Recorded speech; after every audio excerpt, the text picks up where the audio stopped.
You ask Tiger to solve. This deals with linear equations with one unknown. The final result is x equals -7. Let's solve it step by step. Simplify the expression. Expand the parentheses. Multiply the coefficients. Simplify the arithmetic. Combine like terms. Group all constants on the right side of the equation. Add 147 to both sides. Simplify the arithmetic.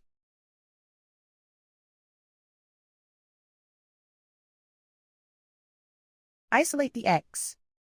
Divide both sides by -21. Cancel out the negatives. Simplify the fraction. Move the negative sign from the denominator to the numerator.